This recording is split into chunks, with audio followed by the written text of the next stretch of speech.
There are two ways to research the battles and the relics of the Civil War. The most obvious is reference books. But in Tennessee, that had battles rage across most of the state, this is the research tool for collectors. Metal detectors like the MineLab Vanquish 540. And the hobbyists who use them do indeed find history in the ground. This rifle is one of fewer than 20 known to exist today.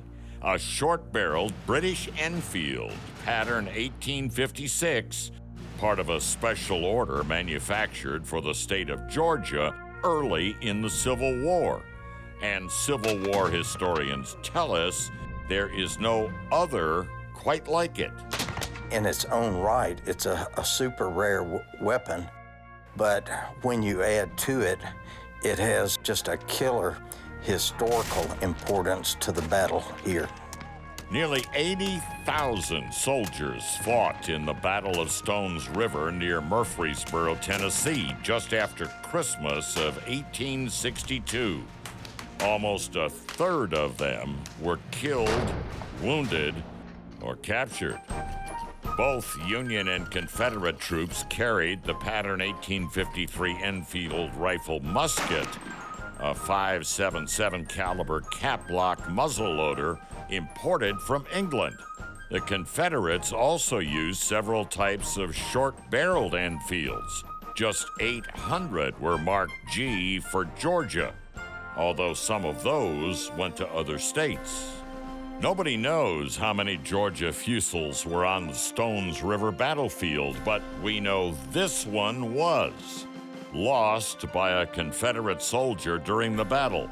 Lost underwater at the bottom of the river for nearly 160 years. And found with a metal detector in the fall of 2019, still capped and loaded. We came up barrel first out of the water, and my jaw just dropped. I just absolutely could not believe what I was seeing. It was just like looking at a dinosaur or something. Civil War firearms expert Tim Prince says this is one of the few Civil War weapons that we can trace from the manufacturer to the battlefield. It's important because it's one of the earlier guns that's inventory numbered, so we have some level of ability to track its history, and we're very lucky in that this gun actually appears by number on the manifest of a blockade runner. This gun came to the Confederacy via the blockade runner Gladiator. We know what case it was in and how many other guns were in the storage hold of that particular ship. That British blockade runner, the Gladiator, a three-masted steamer, left London in November of 1861 with 20,000 rifles and muskets bound for the Confederacy. The Gladiator's cargo records show that the river rifle was in shipping crate number 122, labeled short musket with bayonet, identified by a stock number engraved in its butt plate and near the end of its ramrod. It's somewhat routine to find a gun that you can figure out a little bit of history on. It's very, very rare where you can put this much of the entire history of the gun together, from the ship it came to America on, to the man who carried it, to the point at which the gun was lost, not to be found again for 150 years.